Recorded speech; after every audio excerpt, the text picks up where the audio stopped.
ભરૂચ, અંકલેશ્વર અને દહેજમાં civil defence mock drill સફળતાપૂર્વક યોજાઈ।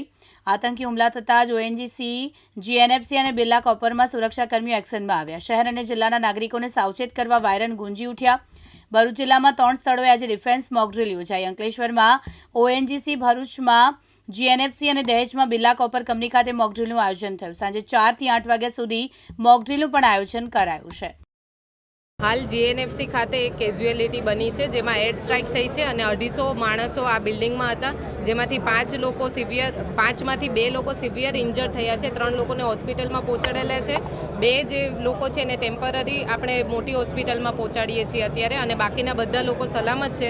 હમણાં આરએનબીની ટીમ પણ આવી જશે અને સાથે સાથે અમારા બધા જ વિભાગો હાજર છે, પોલીસની બધી ટીમ હાજર છે અને વહીવટી તંત્ર પણ હાજર છે। આગળની કાર્યવાહી આપ જોઈ શકો।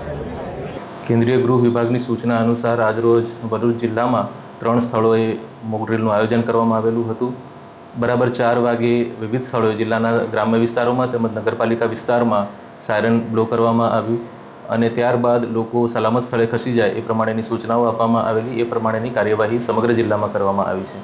3 મહત્ત્વના સ્થળો જ્યાં વાઇટલ ઇન્સ્ટોલેશન્સ છે ત્યાં ભરૂચમાં મોક ડ્રીલનું આયોજન કરેલું, જેમાં એક સિમ્યુલેટેડ આપણે વ્યવસ્થા કરેલી, જેમાં એર સ્ટ્રાઇક થયેલી હોય એવા સંજોગોમાં રેસ્ક્યુ ઓપરેશન, હોસ્પિટલાઇઝેશન, બ્લાસ્ટ થયો હોય એવા સંજોગોમાં રેસ્ક્યુ કરવું અને જે ઘાયલ થયા હોય અથવા તો મૃત્યુ થયું હોય એવા લોકોને હોસ્પિટલમાં લઈ જવા એ આખી ડ્રીલની પ્રક્રિયા કરેલી છે। હાલમાં 3 સ્થળોએ ડ્રીલ ચાલુ છે અને ભરૂચ જિલ્લામાં સંપૂર્ણ રીતે જે સૂચનાઓ સરકારશ્રીની હતી એ પ્રમાણે મોક ડ્રીલનું આયોજન કરવામાં આવેલું છે। સર, રાત્રે જે બ્લેકઆઉટ છે 7:30 વાગે, કઈ રીતનો હશે અને કઈ પ્રકારનો નાગરિકોએ ધ્યાન રાખવાનું? આ જ મોક ડ્રીલનો જે બીજો ભાગ છે એ બ્લેકઆઉટ છે, જેમાં રાત્રિના સમયે જો કોઈ એર સ્ટ્રાઇક થાય તો એવા સમયે તમામ જે લાઇટ્સ છે એ બંધ કરવાની થાય છે। ભરૂચ જિલ્લામાં સમગ્ર જિલ્લામાં 7:30 વાગે લાઇટ્સ બધી સાયરન બ્લો થશે અને એના પછી તમામ લાઇટ સ્વૈચ્છિક રીતે બંધ કરવાની છે। આમાં તંત્ર તરફથી કોઈ પાવર કટ કે એવું નથી કરવામાં આવવાનું। લોકોએ સ્વૈચ્છિક રીતે પોતાના ઘરોની લાઇટ્સ બંધ કરવાની છે, પડદાઓને ઢાંકી દેવાના છે અને લાઇટ્સ દેખાય નહીં, જેથી જે પ્લેન જે પાયલટ હોય એને નીચે વસાહત છે, માનવ વસાહત છે એવો ખ્યાલ ના આવે, એટલા માટે બ્લેકઆઉટ કરવાની આપણે કાર્યવાહી કરવી પડે।